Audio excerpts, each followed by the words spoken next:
Buenos días a todos, un gusto recibirlos en es el primer encuentro de la Comisión Legal y Fiscal.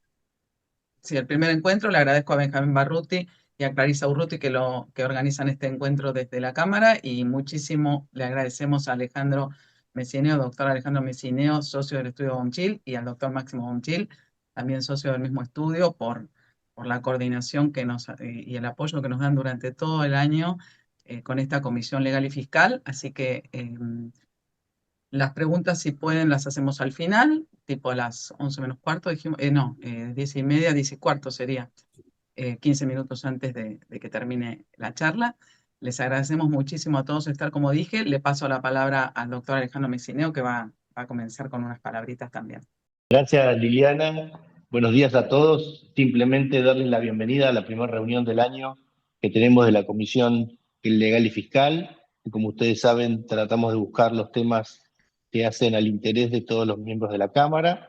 En esta primera reunión, la verdad que tenemos un tema de súper actualidad, es muy actual, un tema controvertido, y ya verán ustedes todos los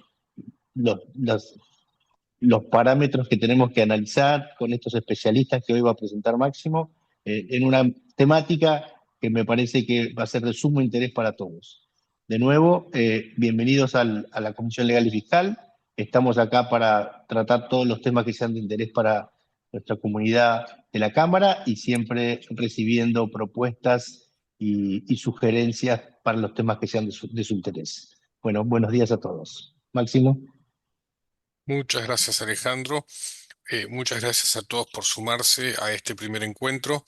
Es un día difícil porque es el último día antes de Semana Santa, por eso especial agradecimiento a todos los que se suman, pero la verdad que si hacíamos el encuentro en otra fecha, se iba todo el mes y eso lo juntaba mucho con el de mayo, así que especial agradecimiento. Eh, bueno, como mencionaba Alejandro, este es un tema con mucha actualidad y es como uno de los coletazos que tiene vivir en una economía inflacionaria o haber vivido una economía inflacionaria durante tanto tiempo. Más allá de los impactos directos en la vida diaria, estos son los impactos que vienen en las declaraciones de impuestos, en las ganancias de las compañías. Van a presentar el tema Julia Adano, socia del área de impuestos de Gran Torto en Argentina, Mariano Balone, socio del área de impuestos del estudio Bomchil, y Agustina Salatino, socia senior del estudio Bomchil. Bueno, sin más introducción, le paso la palabra a Mariano para que Muy empiece. buenos días para todos, muchas gracias por acercarse. Eh, Voy a compartir la pantalla para que ustedes nos puedan ir siguiendo de una manera más cómoda. La idea es poder resumir esta problemática en 35 minutos, tal vez 40, y dejar abierto a preguntas que ustedes puedan llegar a tener. Muchas gracias de nuevo por la invitación. Es un placer para mí poder trabajar este tema con Julia y con María Agustina. Bueno, con María Agustina estamos atendiendo junto con los demás miembros del estudio de estos temas ya desde hace tiempo, y con Julia venimos trabajando en equipo en temas relativos a la inflación también desde hace muchos años, así que este, bueno, eso es un poco nuestra carta de presentación en el tema. La idea es enfocar en cuáles son los tópicos de esta cuestión de la actualización de los quebrantos. Personalmente desconozco el nivel de conocimiento que los que están participando tienen respecto de esta cuestión. Es probable que algunos tengan mucho conocimiento y otros no tanto. Entonces vamos a tratar de hacer un repaso de las cuestiones sin profundizar en lo que a lo mejor es más conocido para todos, pero una simple evolución de las normas de ajuste y hiperinflación en la ley de ganancias, las posiciones doctrinarias que hay, cuál es la interpretación del fisco y también de otras autoridades de la Argentina. Hay un proyecto del Ejecutivo en relación a esto y cuál es nuestra interpretación. Después vamos a tratar temas más prácticos sobre cómo exteriorizar la actualización de los quebrantos si esto fuera procedente. ¿Qué pasa en los escenarios de confiscatoriedad con jurisprudencia aplicable? Ahí Agustina nos va a ilustrar respecto de lo que está sucediendo.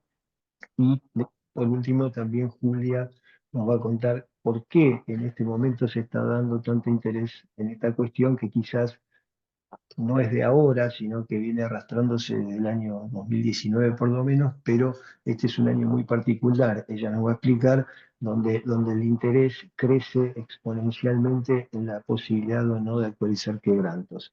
Y por último, el camino procesal, si es que alguno quiere adoptar esta posibilidad.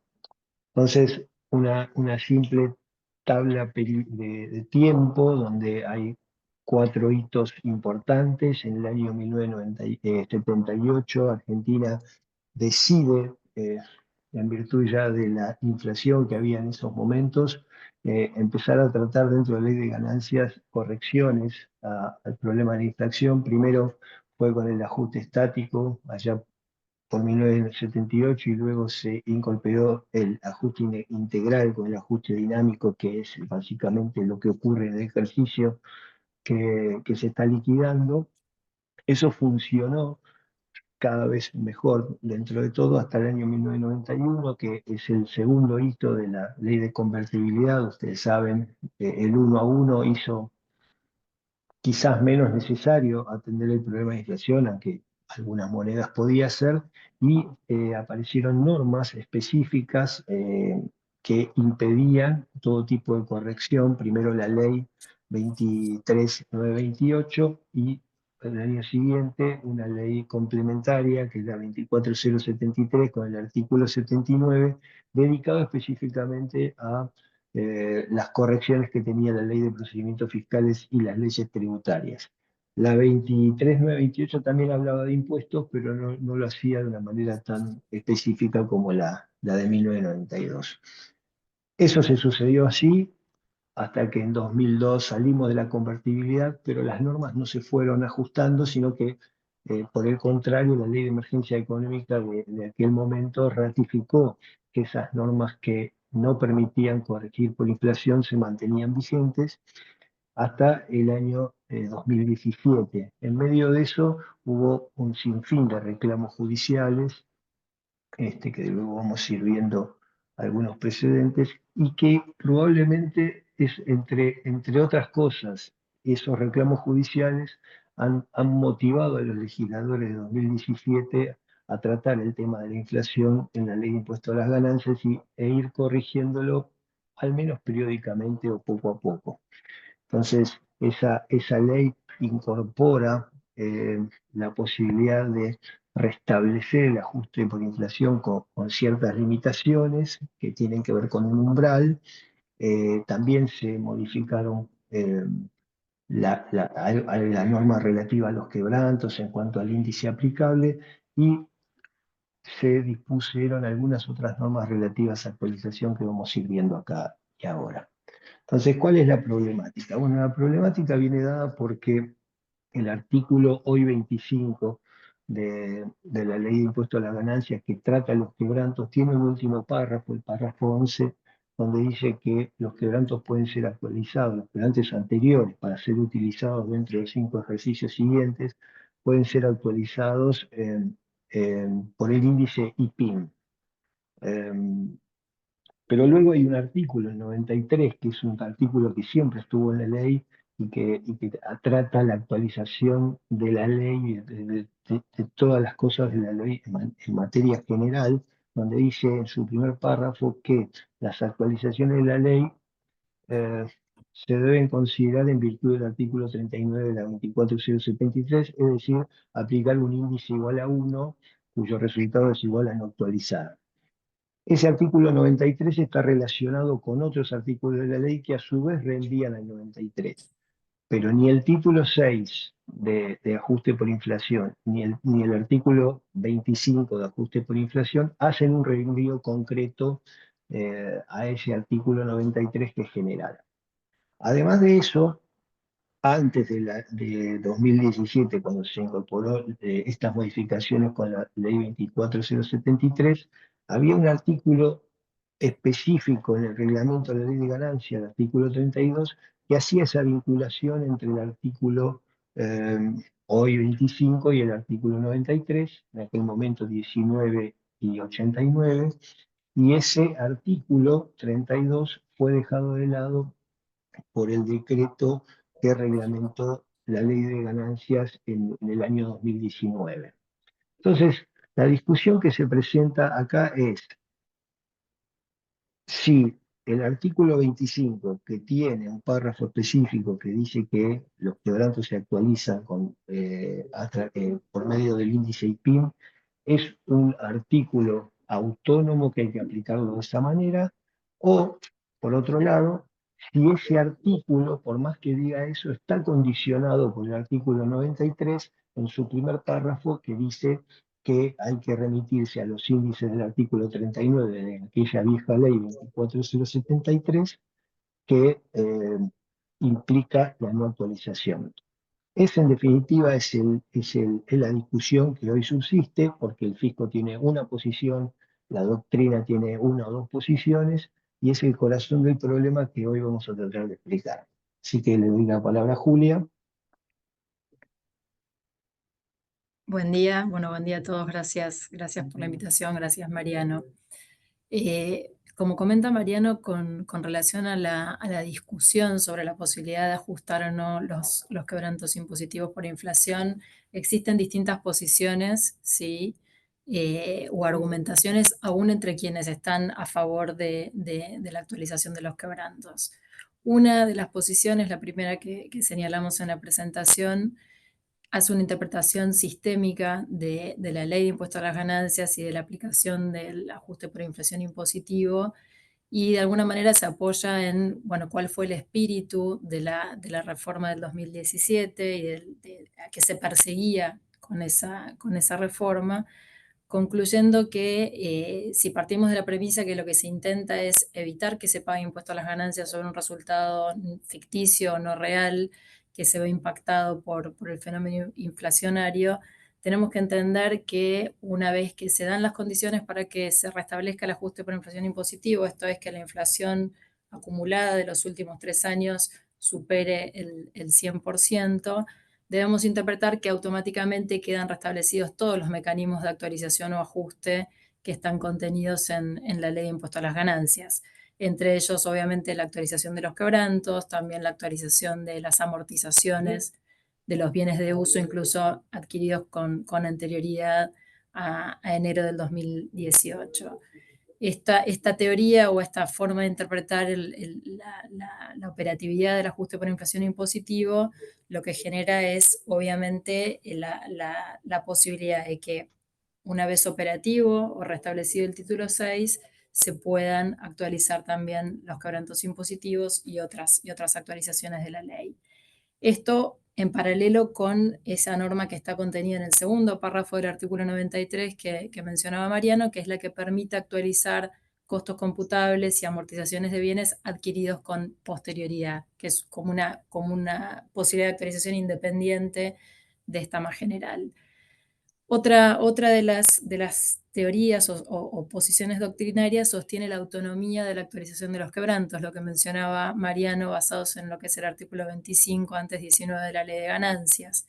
Lo que se sostiene en este caso es que toda vez que el artículo 25 de la ley expresamente dispone que los quebrantos se actualizan aplicando la variación del IPIM sin ninguna restricción y sin ninguna remisión a otro artículo, no remite al artículo 93 de la ley de ganancias. Lo mismo sucede con los quebrantos de fuente extranjera, que se contempla en el artículo 131, que reenvía al 25, que se actualizan también por el IPIM. Siendo autónomo esto y no estando referido o derivado del artículo 93, existiría la posibilidad de actualizar los quebrantos en forma autónoma, incluso con independencia de que aplique o no aplique el título 6 de la ley de impuesto a las ganancias. Luego tenemos la interpretación literal del artículo 93, como esta prevé que las actualizaciones en el primer párrafo se hacen conforme a lo establecido por el artículo 39 de la ley 24073. Esta ley es la que virtualmente congeló el coeficiente de actualización en 1 desde abril del año 92 hasta ahora. Bueno, que estando vigente, como se mantiene esta suspensión, no podríamos realizar ningún tipo de actualización impositiva, excepto cuando aplica el título 6 por acumularse una inflación que supera acumulada en 3 años el 100%, o obviamente la excepción que contempla para las altas de bienes de uso el segundo párrafo del artículo 93, que permite actualizar costos y altas de bienes de uso posteriores al año 2018. Esta interpretación, o quienes de alguna manera apoyan esta interpretación, lo que dicen es que por algo no se reemplazó el IPIM por el IPC, que si realmente se considerara que esta norma está vigente y operativa de manera autónoma, esto se hubiera actualizado. Obviamente estos lo sostienen quienes están a favor de esta interpretación literal, pero de alguna manera no están teniendo en cuenta que la ley 27430 modificó el índice de precios mayorista por el IPIM, que no hubiera sido necesario si consideráramos que no está operativo esta cláusula. A continuación señalamos cuáles son las posiciones del fisco, ¿sí? ¿Qué ha manifestado el fisco en diferentes ámbitos a lo largo de estos años? Bueno, encontramos una consulta en el portal ABC del sitio web de la FIP, una consulta del año 2019, en donde de alguna manera sostiene el fisco que el primer párrafo del artículo 93 de la ley dispone que las actualizaciones se practicarán conforme lo establecido en el artículo 39. Esto es, está congelado en 1 el coeficiente, con lo cual el fisco de alguna manera sostiene esta interpretación literal, la tercera que comentábamos recién. Lo que aclara el fisco es que la ley 27430 lo que hace es habilitar un mecanismo excepcional de actualización, a pesar de que no esté operativo el ajuste por inflación impositivo integral para aquellas altas de bienes de uso posteriores a enero del 2018, e incluso esa ley también, si recuerdan, contemplaba la posibilidad de actualizar los bienes de uso anteriores a ese periodo, pero pagando un impuesto especial, ¿sí? Para acceder a esas mayores amortizaciones era necesario pagar un impuesto especial por única vez. Esta posición fue de alguna manera reiterada por la FIP en el espacio de diálogo con cámaras empresariales, acta 21, y ya más recientemente, a finales del año 2024, tenemos un dictamen de la Dirección Nacional de Impuestos donde vuelven un poco sobre lo mismo, con la misma posición anterior del fisco. Este dictamen lo que dice es que si bien el 11º párrafo del artículo 25 de la ley se encuentra vigente, recordamos que este es el artículo de los quebrantos que dice que se actualizan por IPIM, el coeficiente de actualización debe considerarse 1 porque sigue vigente la remisión en general del artículo 93 a la ley, al artículo 39 de la ley 24073. Concluye entonces la Dirección Nacional de Impuestos que no resulta de aplicación a los quebrantos excepción alguna a lo dispuesto por el primer párrafo del artículo 93 de la ley, y que salvo que hubiera una reforma que autorice algo diferente, los quebrantos no podrían actualizarse. A partir de estos criterios del fisco, obviamente, se iniciaron muchísimas fiscalizaciones y ajustes a aquellos contribuyentes que, por ahí basados un poco en los antecedentes jurisprudenciales que van a comentar a continuación Agustina y Mariano, y también basados en lo que es la confiscatoriedad, que es algo que ha receptado la jurisprudencia, empezaron a actualizar los quebrantos a pesar de estas posiciones que dio a conocer el fisco. La última, digamos, expresión que nos deja en evidencia qué es lo que piensa el fisco y que sigue pensando que los quebrantos, por aplicación de la ley vigente actualmente, no se podrían actualizar. Tenemos ese proyecto que impulsó el Poder Ejecutivo a principios de este año 2025. Recuerdan que lo propuso para ser tratado en sesiones extraordinarias. Esto no sucedió, no fue tratado, con lo cual el proyecto está latente, no sabemos si volverán a presentarlo o si será tratado en un futuro. Lo que hace este proyecto de alguna manera es no habilitar la actualización de los quebrantos, adoptando el criterio interpretativo que comunicó tanto la ARCA como la Dirección Nacional de Impuestos. Básicamente este proyecto lo que hace es permitir la actualización de los quebrantos, ¿sí? Haciendo una distinción, depende del momento en que los quebrantos se generan. En el caso de quebrantos generados a partir de ejercicios que inicien desde enero del 2025, contempla el proyecto que se podrían actualizar sin ninguna restricción ni limitación, mientras que con relación a los quebrantos anteriores a este periodo, que resulten computables o aplicables en periodos posteriores a enero del 2025, contempla la posibilidad de ajustarlos, ¿sí?, por aplicación del índice del IPC, pero contemplando no la variación desde el periodo en que se generaron los quebrantos, sino la variación entre el cierre del ejercicio inmediato anterior, enero del 2025, y hasta el periodo en que se pueda utilizar. Con lo cual, si bien admite la actualización de quebrantos anteriores, lo acota porque no permite hacerlo desde el periodo que se originaron. ¿Qué contiene esta norma? Una invitación, de alguna manera gentil, a que quienes hayan actualizado los quebrantos anteriores regularicen esta omisión, de acuerdo a la visión del fisco, en 36 cuotas sin intereses ni ningún tipo de sanciones. Y lo que dice además es que si no lo hicieran, esta normativa que permite actualizar los quebrantos no les resultará aplicable. Con lo cual, de alguna forma, pone en evidencia que habría cierta preocupación del lado del fisco por ver la cantidad incremental de casos que se van presentando y que se van sumando a esto de discutir la vigencia de esta aplicación, que vamos a charlar más al final de la presentación, se ha incrementado muchísimo a raíz de ciertas situaciones en el periodo 2024. Entonces, de alguna manera, muestran o se muestran interesados, invitando a que todos los contribuyentes que han ya actualizado regularicen esta situación sin penalidades, básicamente, simplemente pagando el impuesto que no pagaron originalmente en 36 cuotas. Podríamos decir también que este proyecto se contradice de alguna manera con la ley de bases y con lo que se refiere en el capítulo del RIGI, que admite la actualización autónoma de los quebrantos. Si alguno tuvo la posibilidad de analizar ese régimen, se establece que los quebrantos se ajustarán al igual que el régimen general que resulta aplicable, aclarando que no resultará de aplicación el artículo 93, con lo cual podríamos considerar que si aclara, no dispone. Si necesitara disponer que el artículo 93 no es aplicable, lo hubiera incluido de otra manera distinta y no simplemente como una mera aclaración. Por otro lado, este proyecto no contempla nada acerca de la confiscatoría, que sí es algo que obviamente vemos reflejado en numerosa jurisprudencia. Bueno, gracias, Julia.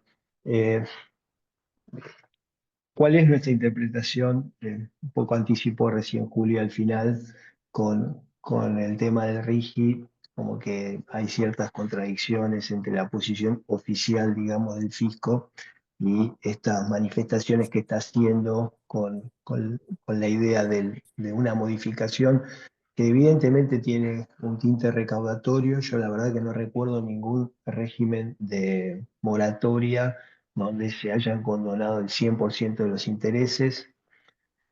Creo que sin duda eso es porque saben que hay mucho problema ahí, entonces te invitan, o el proyecto invita de una manera demasiado generosa. A ver, cualquiera de las dos posiciones que desarrolló Julia, tanto la que integra la ley en su totalidad como la que toma por bueno el artículo 25 y su redacción y su autonomía en cuanto al funcionamiento de la ley, para nosotros es más válida que la que propone el fisco, porque la verdad que el fisco no hace una buena argumentación de por qué aplica el artículo 93 en el artículo 25. Prácticamente no lo toca, y lo mismo pasa en los requerimientos o en las previstas. Dice simplemente que hay que aplicar el 93, pero no dice por qué. Y eso de alguna manera se choca con lo que fue haciendo el propio legislador y el Poder Ejecutivo. El 93 y el 25 no habían estado vinculados nunca a través de la norma legal. Quien los vinculó fue ese artículo 32 del reglamento. Podemos discutir si el artículo 32 del reglamento en su momento excedía sus facultades o no, pero en realidad no modificaba, porque lo único que hacía era mencionar el índice que en ese momento era el índice de precios al por mayor nivel general, y como era el mismo que decía el artículo 25, bueno, no había ninguna variación en eso. Pero la derogación expresa de ese artículo no se puede ignorar y en ninguna de las presentaciones que hace el fisco menciona cuál es el efecto de esa derogación. Entonces, como nosotros tenemos que interpretar una norma y la tenemos que interpretar en base a los criterios de interpretación que ha tenido la Corte también históricamente, nos parece que ese artículo del reglamento es fundamental porque es lo único que linkeaba las dos cosas. Después, otra cosa que nos muestra que en 2017 la idea fue tratar de adaptarse a la inflación y que las normas fiscales reconocieran ese fenómeno, es que la propia ley 27430 deja de lado a los fines de la ley del impuesto a las ganancias las disposiciones de la 23928 que, como había dicho al principio, condicionado o de alguna manera prohibía todo tipo de indexación, actualización, ajuste, incluso los impositivos. Lo único que se dejó en la ley es el primer párrafo del artículo 93, pero tiene la lógica por lo menos de mi punto de vista, de algo que anticipó Julia, ¿no? Estaba el revalúo impositivo también en esa ley. El revalúo impositivo tenía una penalidad. Uno tenía que pagar X%, un 5, un 8%, y con eso tenía derecho a las actualizaciones y a las amortizaciones futuras.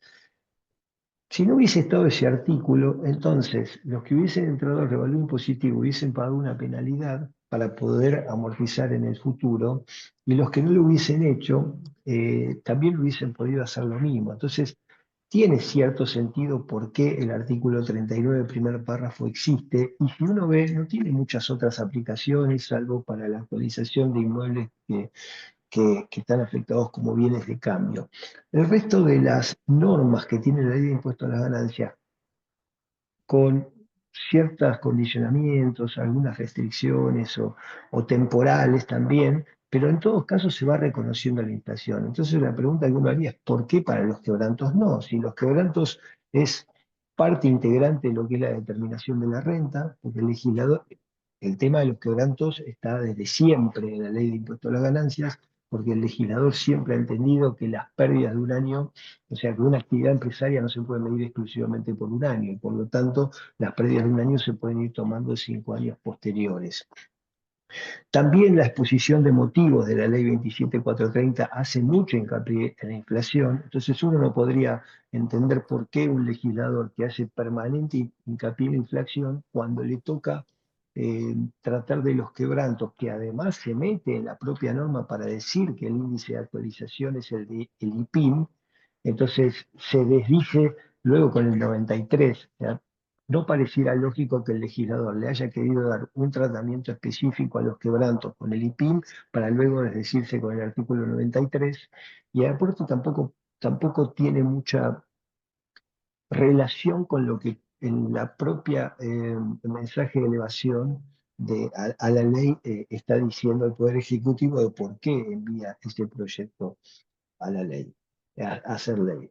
Entonces, uno ve ahí muchos parámetros que nos dan la pauta de que sí la intención fue a actualizar y que no hubo una intención de limitarlo al artículo 93 ni a ninguna otra cosa. Tampoco, más allá de la posición integradora que explicaba Julia, tampoco surge de la ley que los quebrantos tengan que seguir la suerte del título 6. Es una interpretación, pero eso no surge de la norma. Lo que pasa es que en años como este, o en años como este, esta interpretación funciona igual, porque siempre la inflación ha superado en el trienio el 100%, entonces se aplica el título 6.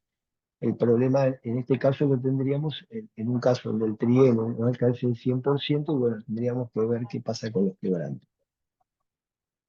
Entonces nosotros, o por lo menos personalmente, creo que lo que hizo la ley de 2017 es un borrón y cuenta nueva. Había un montón de reclamos judiciales por la no aplicación de los ajustes por inflación y también por la no actualización de los quebrantos, siempre en casos de confiscatoriedad, que después Agustina va a comentar.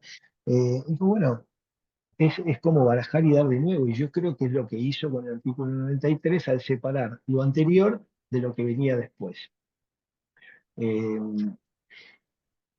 Después, otra de las cosas importantes es que la AFIP se apoya en que el segundo párrafo del artículo 93, que es el que permite actualizar los bienes adquiridos en ejercicio que se inician a partir del 1 de enero de 2018, no menciona el artículo 25 y por lo tanto queda fuera y queda condicionado por el párrafo primero de del mismo artículo 93. Bueno, eso la verdad que no tiene, desde mi punto de vista, tanta razonabilidad, porque si uno ve ese segundo párrafo del artículo 93 y todos los artículos que están ahí mencionados, que básicamente son los de los costos de adquisición de los activos, de bienes de uso y las amortizaciones, cada uno de esos artículos a su vez reenvía al 93. O sea que hay un cruce directo entre los artículos específicos y el 93, y ese cruce directo no se da con el artículo 25 de quebranto, como tampoco se da con el título 6 de ajuste por inflación. Y sin embargo el fisco, porque no lo podría hacer jamás, porque el título 6 tiene su propia autonomía, no dice que el título 6 está condicionado por el primer párrafo del artículo 23. Entonces, ahí también hay otro elemento que es importante para interpretar por qué, desde nuestro punto de vista, el 25 es autónomo. El otro tema es la renta de fuente extranjera, que anunció Julia también, porque uno está pensando, ¿se pudo haber confundido el legislador? Entonces, en renta de fuente extranjera, artículo 131, se permite la actualización de los quebrantos provenientes de esa fuente y en lugar de reenviar al 93, reenvía al 25. Entonces, es un nuevo elemento que permite pensar que el 93 está fuera de lo que tiene que ver con los quebrantos. Entonces, y otro tema importante, ¿cómo uno podría suponer que el legislador dispuso una norma para que no se aplique? Fíjense que en el dictamen de la Dirección Nacional de Impuestos, lo que dice el funcionario es que si para que haya actualización de los quebrantos tiene que haber una norma que así lo disponga expresamente. Yo me pregunto al revés, ¿para qué va a reescribir el legislador el artículo 25 en el párrafo de actualización y decir que se aplica específicamente el índice PIM si luego entonces está esperando que venga otro legislador a decir que eso es aplicable? No tiene mucho sentido. Tampoco tiene mucho sentido porque tuvo oportunidad de corregir esto cuando se corrigió el índice IPC por el IPIM para ajuste por inflación y algunas otras consideraciones de la ley de ganancias, y nada se dijo respecto a los quebrantos. Entonces, ¿por qué no aproveché esa oportunidad para corregir lo que se suponía había tenido pensado y no había puesto en el artículo 25?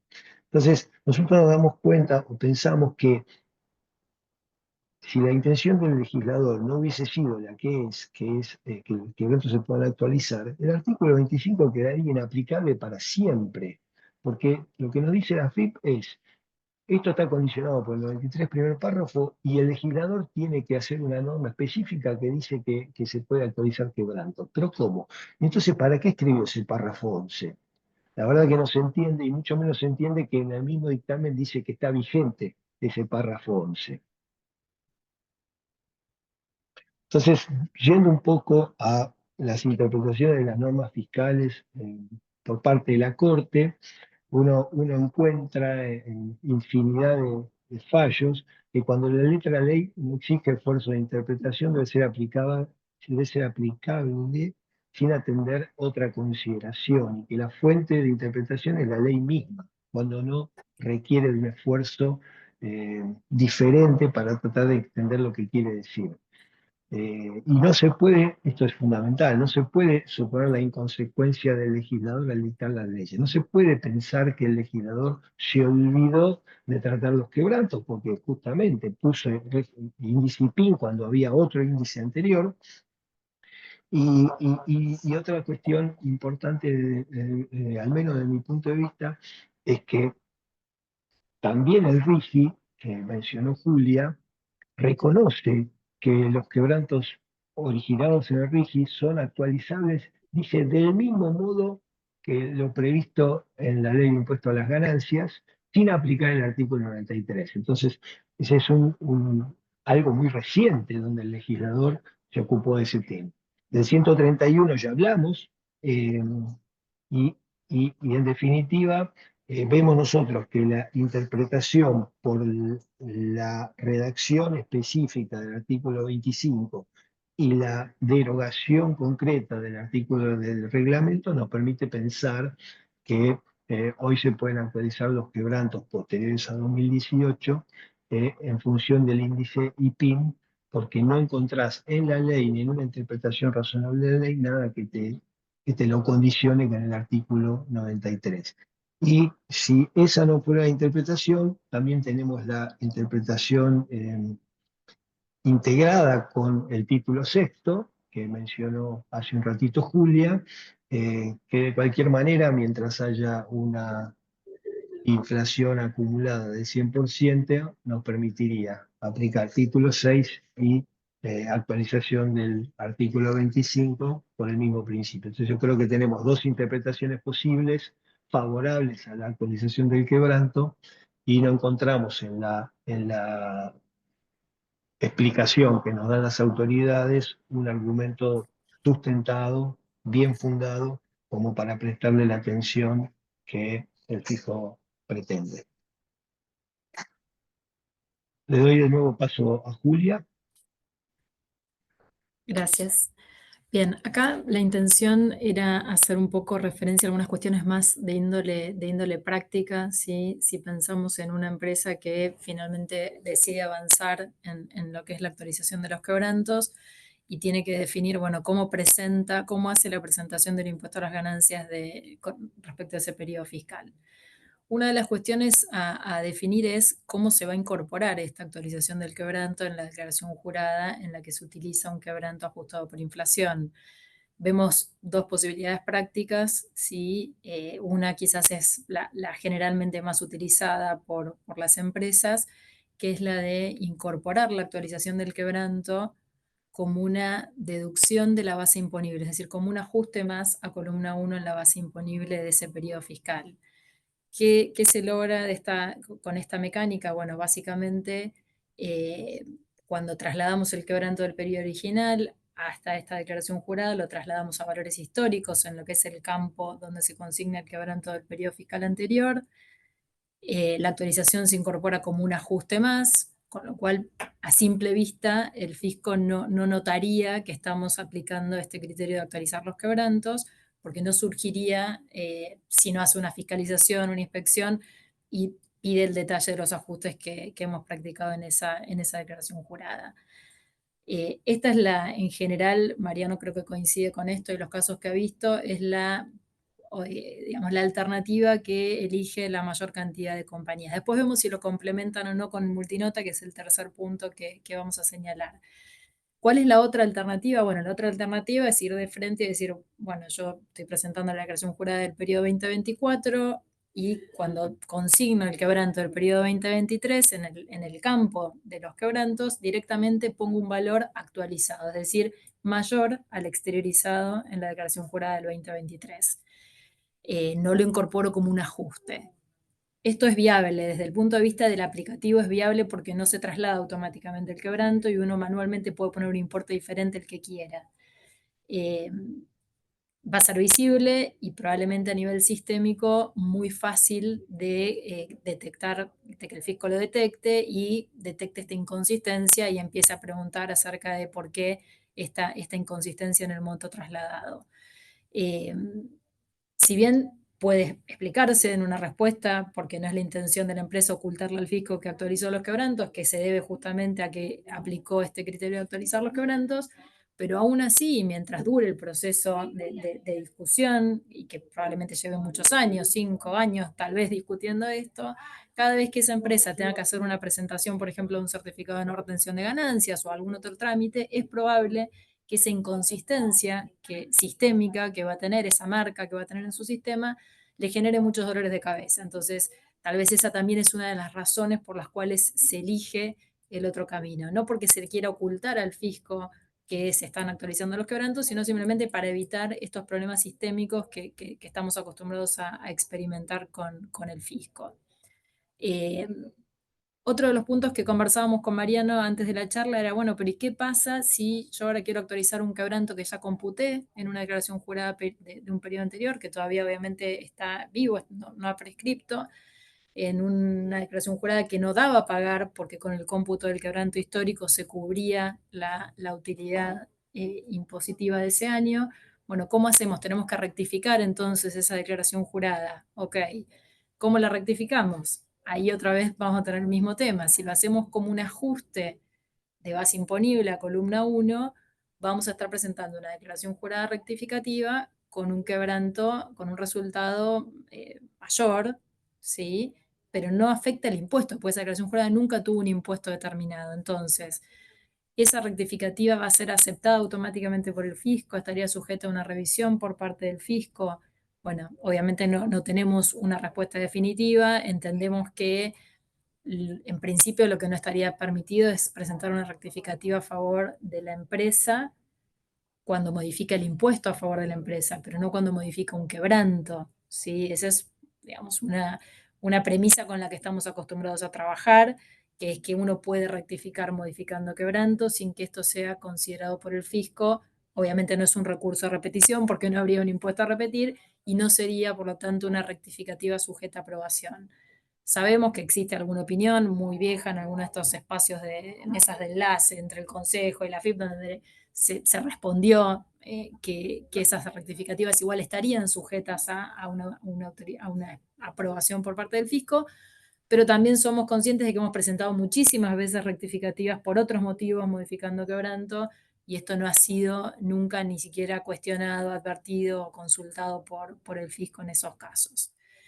Por último, algo vinculado también con esta exteriorización de la actualización de los quebrantos es la famosa multinota, ¿sí?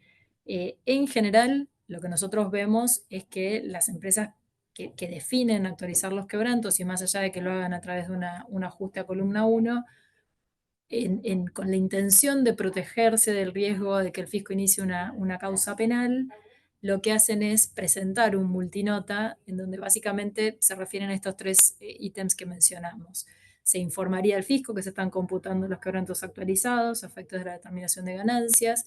Se informaría que se entiende que el cómputo está permitido por las disposiciones de la ley, lo que hablábamos recién. Todavía ni siquiera mencionamos la jurisprudencia y la confiscatoriedad. La propia ley nos habilitaría, por lo tanto vamos a informarle al fisco que lo hacemos en base a lo que interpretamos de la ley.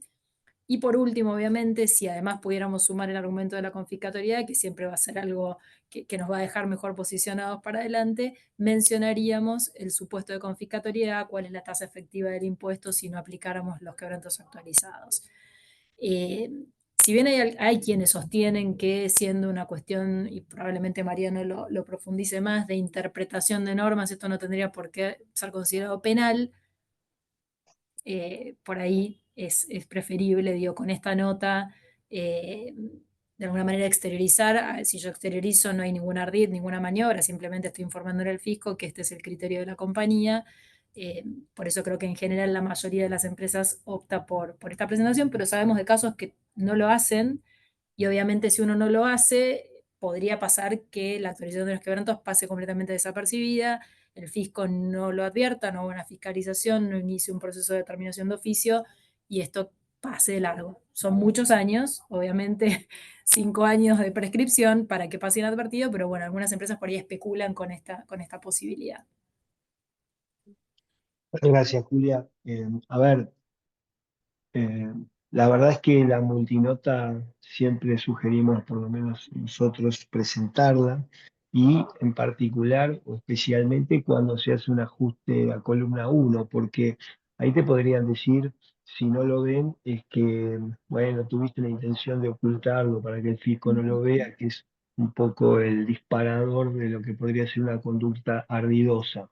Para evitar eso, porque sabemos que de todas maneras los argumentos son sólidos y las empresas que deciden avanzar en ese sentido consideran que los argumentos son sólidos. Esto es interpretativo, no hay nada de prueba ni de hechos, simplemente es cómo interpretar la norma, más allá que después puedan cuestionar el origen del quebranto, si está bien o está mal por cómo se conformó, esa es otra historia que escapa quizás a esta charla. Eh,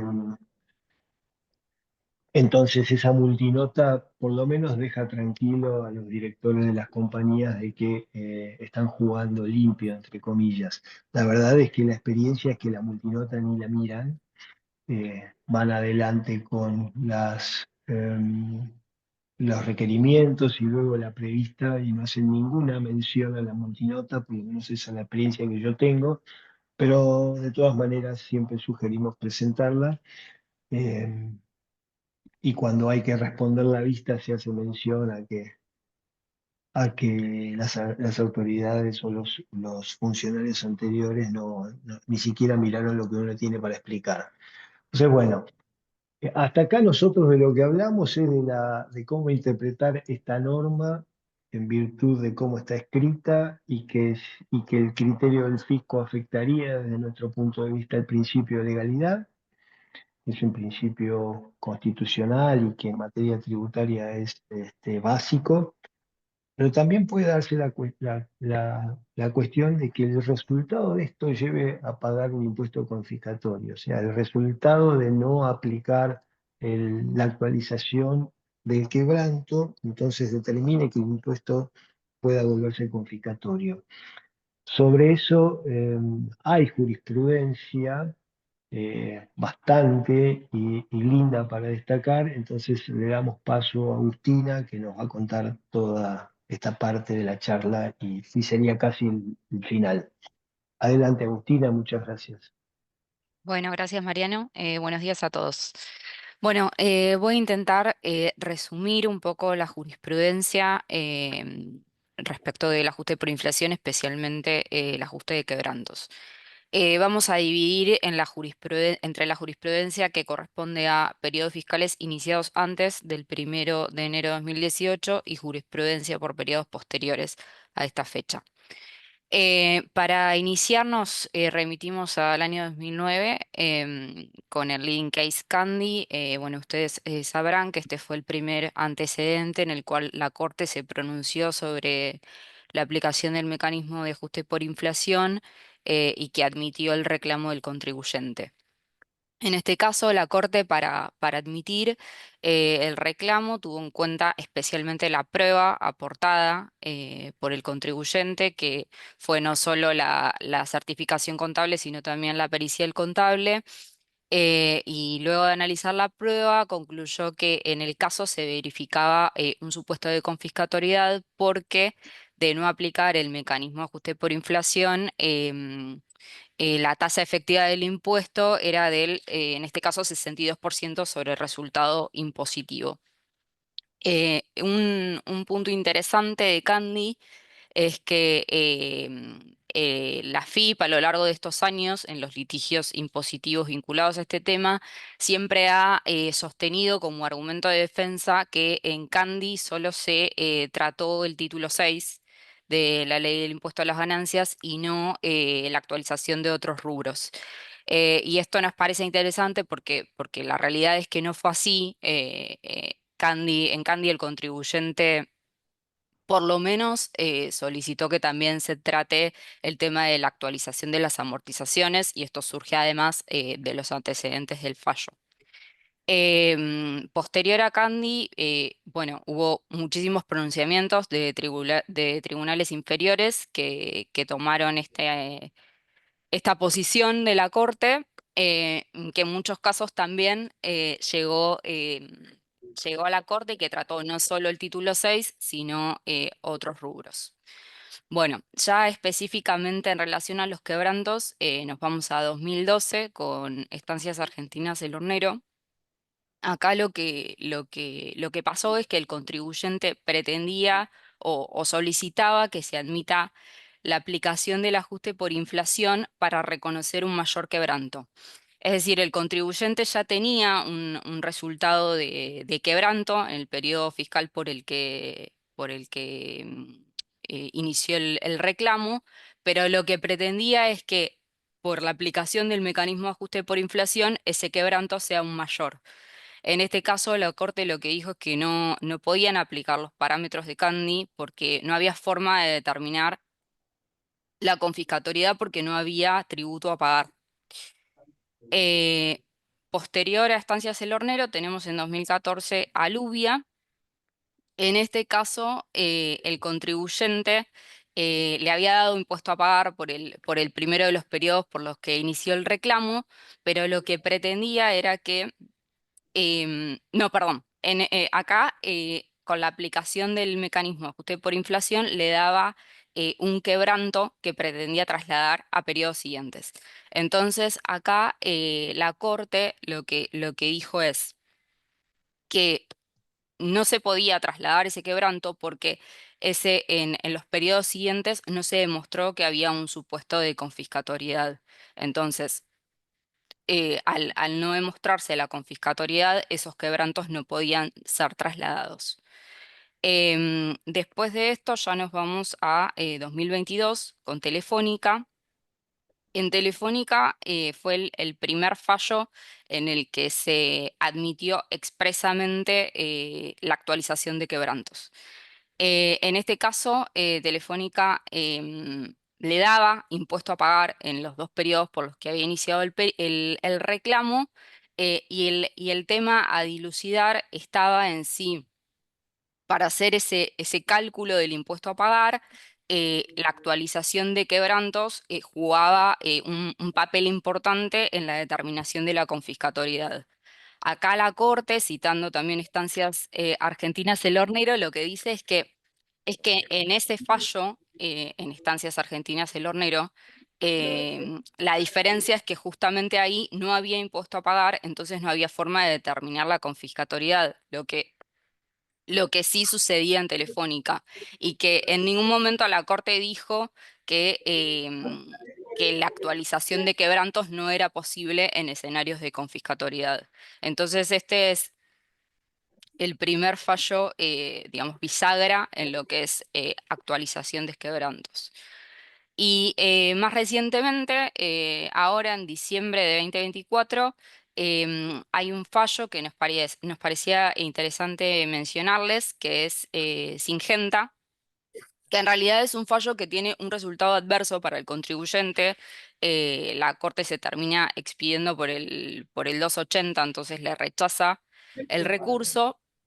Pero lo interesante son los fallos de los ministros Rosati y Rosenkrantz, porque estos dos ministros analizan el caso específico de Singenta, hacen la comparación con Estancias Argentinas El Hornero y con Alubia, y ellos consideran que que el reclamo del contribuyente era admisible.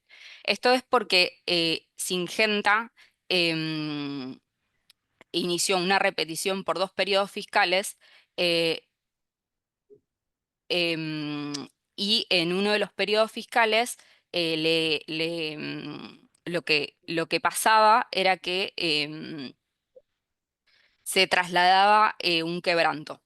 Entonces, lo que dice estos ministros es que la diferencia con Estancias El Hornero es, primero que, como reitero, que en ese caso no había impuesto a pagar, como sí hubo en Singenta. Y segundo, que en Singenta, a diferencia de Alubia, se demostró que de no trasladarse el quebranto actualizado a los siguientes periodos, se verificaba un supuesto de confiscatoriedad. De hecho, en uno de los periodos no daba impuesto a pagar si se actualizaban los quebrantos, y en el otro daba una tasa efectiva del 74%. Nos parecía importante mencionarlo porque, bueno, puede ser un punto de partida para futuros precedentes. Bueno, y brevemente les menciono algunas sentencias por periodos iniciados a partir del 1 de enero de 2018, de la Cámara Federal de Mendoza. Estas son sentencias cautelares. Los contribuyentes iniciaron acciones declarativas y solicitaron el dictado de medidas cautelares. Esto era por ejercicios fiscales cerrados 2023. Los contribuyentes presentaron certificaciones contables en las cuales acreditaron preliminarmente que no actualizar los quebrantos se da un resultado confiscatorio. Y acá la Cámara Federal de Mendoza cita Candy y cita Telefónica, reitera los fundamentos sobre todo de Telefónica, y concluye que analizada preliminarmente la prueba, se da un supuesto de confiscatoriedad y por lo tanto deben ser admitidas las medidas cautelares.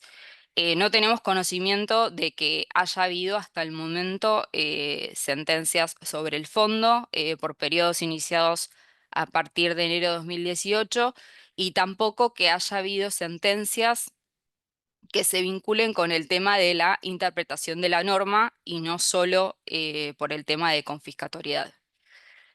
Así que bueno, ese es el panorama resumido de la jurisprudencia. Le doy la palabra a Mariano. Gracias. Gracias, Agustina, muchas gracias. Bueno, ahora toca contar por qué se desprende en este ejercicio tanto interés, si bien ya hay en compañías que han hecho actualización de quebrantos antes, por qué ahora cobra mucha más preponderancia. Y para eso Julia nos lo cuenta. Sí, sí, acá un poco la idea es compartir qué es lo que estamos viendo que está sucediendo en este periodo 2024 y anticipamos un poco la respuesta cuando decimos si este problema tiene o no tiene solución, ¿no?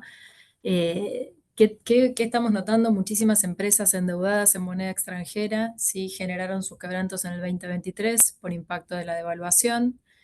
Estos quebrantos, obviamente por la mecánica de aplicación del APORI, incrementaron el valor de los pasivos a fines del 2023, con un fuerte impacto en el ajuste estático a ganancia durante el 2024, periodo en el cual esa ganancia obviamente no es compensada por la revaluación, la pérdida por revaluación de la deuda, porque básicamente la inflación cuadruplicó la devaluación, lo que genera, lo que está generando un impuesto a las ganancias a pagar muy, muy alto en el 2024, que está haciendo que las empresas que por ahí antes no pensaban en estas posibles discusiones y en estas alternativas sobre las cuales estamos charlando, que empiecen a pensar en que algo tienen que hacer, porque a veces tienen un impuesto que ni siquiera pueden pagar, ¿sí? Tendrían que endeudarse para pagar el impuesto a las ganancias. Eh, Frente a esto, obviamente no tenemos una solución porque es la aplicación literal de las normas que están vigentes. Sí, obviamente, lo que podemos señalar es que en estos supuestos, obviamente, si uno plantea la actualización del quebranto generado en el 2023, va a mitigar esta situación porque va a lograr aparear esa pérdida del 2023 con la ganancia del 2024, pero actualizada. Tengo que señalar que no va a anular esa ganancia posiblemente, porque acá tenemos otro problema, que es que el ajuste estático se calcula aplicando el IPC y los quebrantos se calculan, se actualizan aplicando el IPIM, y el IPIM suele ser menor al IPC. Entonces, aún actualizando los quebrantos del 2023 y de alguna manera sosteniendo esto, es probable que no se logre compensar totalmente esa ganancia que genera el ajuste estático. Este tema no tiene una solución, por lo menos que veamos a simple vista. Sí queremos señalar un antecedente, que es una medida en donde la Cámara Federal de Córdoba a fines de marzo ratificó la sentencia de primera instancia y de alguna manera lo que hizo fue confirmar la medida cautelar a una empresa que tenía este problema. ¿Sí? En dos palabras, una empresa agropecuaria que se endeudaba bancariamente para comprar maquinarias, activos fijos, y que le pasó esto que yo les estoy comentando. Lo raro de presentar de judicializar esto es que en definitiva uno estaría planteando que el impuesto es confiscatorio por aplicar el ajuste por inflación impositivo, ¿sí? Completamente opuesto a las causas que comentaba Agustina, que tienen que ver con lo contrario. No aplicar el APORI o una parte del APORI me hace pagar un impuesto confiscatorio. En este caso, el impuesto confiscatorio se derivaría de esta situación coyuntural, ¿sí? Coyuntural, pero que se repite, porque en Argentina no es la primera vez que el tipo de cambio no sigue la inflación y esto obviamente puede suceder. Entonces, frente a esto, por lo menos lo que tenemos es esta cautelar que de alguna manera se confirmó, pero no tenemos ningún tipo de antecedente, ni por ahí lo vemos con una mirada muy positiva de que un juez pueda resolver en favor de decir que este impuesto siendo confiscatorio no debería ser pagado. Esto sí lo que pone en evidencia entonces es la inconsistencia con la que estamos aplicando el ajuste por inflación impositivo a nuestros resultados. ¿Sí? Tenemos bienes de uso, empresas que se endeudan para comprar bienes de uso, que en el ajuste estático son considerados rubros no monetarios y no exponemos a la inflación, pero sí exponemos los pasivos que tomamos para comprar esos bienes de uso. Y encima, si esos bienes de uso los compramos antes del 2018, tampoco podemos considerarlos expuestos a la inflación, a pesar de que teóricamente no podríamos actualizar las amortizaciones, con lo cual hay muchísimas inconsistencias, y esto es lo que se genera, digamos, en este 2024 como distinto, más allá de los niveles de inflación que fueron más altos. En caso de empresas endeudadas, notamos que la situación es bastante delicada. Gracias, Julia. Nada, un comentario sobre esto para aquellos que tienen el tema de activos anteriores a 2018, si la falta de actualización prevista en la norma diera también un supuesto de confiscatoriedad. Un reclamo de esa forma se puede también basar en lo que dice el propio fallo Telefónica, en el voto del doctor Petracchi, creo que es, porque menciona de todas las actualizaciones de la ley en caso que de la confiscatoriedad. Ya un poco más discutible en todo caso y más allá del fallo de Cámara sobre la cautelar, es la confiscatoriedad por aplicación del ajuste. Eso, bueno, habrá que seguir explorando y ver cómo se van moviendo las cosas. Para finalizar, y si los convencimos que la posición de ajustar quebrantos es viable, entonces, ¿cómo hacemos desde el punto de vista procesal? La multinota que sugeríamos nos va a dar lugar a un interés del fisco por que expliquemos qué pasa y va a derivar en una determinación de oficio. Entonces, va a haber una prevista, como suele haber, y luego todo el espinel de vista, tribunal fiscal, cámara, corte, sabiendo que hasta que el tribunal fiscal no fallara eventualmente en contra del contribuyente, el fisco no puede ejecutar eh, su resolución de ajuste. Entonces, se presenta saber si conviene en estos casos hacer una medida cautelar, perdón, una acción declarativa de certeza y eventualmente con medida cautelar, como sucedió ahí en Mendoza por el caso de quebrantos actualizados que daban, si no fueran así, situaciones de confiscatoriedad.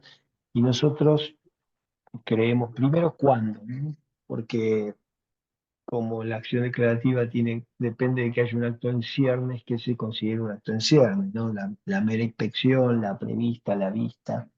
Hay un fallo de hace algunos años de la Corte que se llama Doma y Folklore, que nos da la pauta de que cuando el fisco realmente tiene la intención de ir para adelante con un ajuste, entonces ya es un momento propicio para presentar la acción declarativa. Eso podría ser con la prevista y hay que ser también previstos que en el área de la Ciudad de Buenos Aires los tribunales federales son más bien reacios a aceptar acciones declarativas y mucho más cautelares, pero con la prevista podría ser un buen momento para iniciar una acción declarativa. Y uno pregunta, ¿por qué tengo que iniciar una acción declarativa si voy a transitar el camino de la determinación de oficio con buenas chances de éxito en función de la interpretación que acabamos de hacer y sin posibilidades que el fisco me ejecute eventualmente hasta un fallo del tribunal fiscal?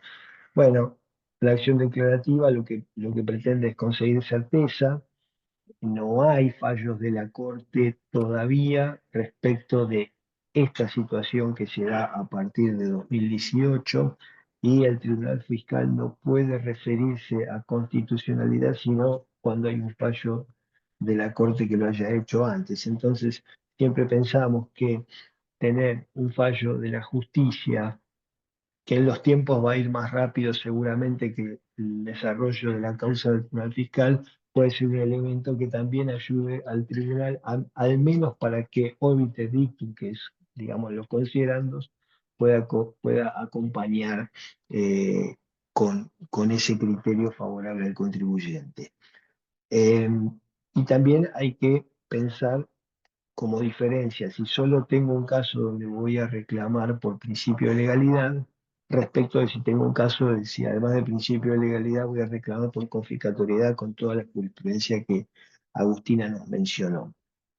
El tema de la medida cautelar, yo creo que no hace falta para el efecto de la ejecución de la resolución de la FIP, pero podría hacer falta para otras cosas. Podría hacer falta porque, no sé, tenés licitaciones del Estado y hay que conseguir un libre deuda y entonces en la página de la FIP uno aparece con deuda o está en alguno de los registros de importadores, exportadores o lo que fuera y aparece con deuda. Entonces, para esos supuestos tal vez conseguir específicamente una medida cautelar en algún momento del procedimiento de acción declarativa se podría llevar adelante.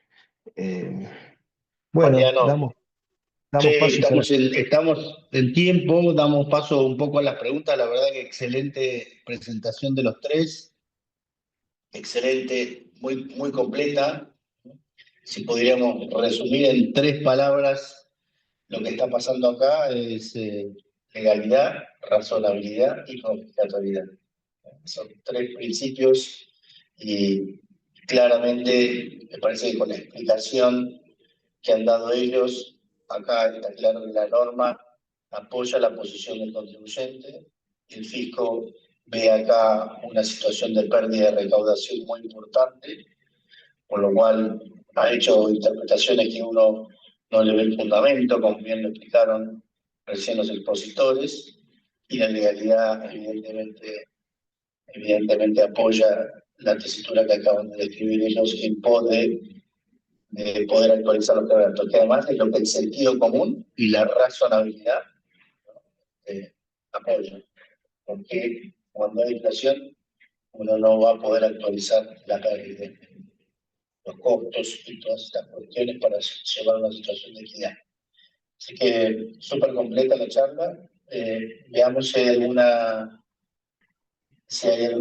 pregunta. Bien, si no hay preguntas, entonces nada más que aplaudir a los acá a la distancia, a los 3 expositores, agradecerles que hayan venido a explicarnos de esta manera esta problemática y, y bueno, esperar la próxima reunión que coordinaremos con Máximo y con Benjamín y con todo el equipo de Clarisa y Liliana para tratar de traerles temas de interés que sean no sé, Clarisa, si querías decir algo. ¿Atención? Bueno, por mi lado, estoy hablando en representación de Liliana, que tuvo que retirarse un ratito antes, por eso yo doy las palabras de cierre desde el lado de la cámara.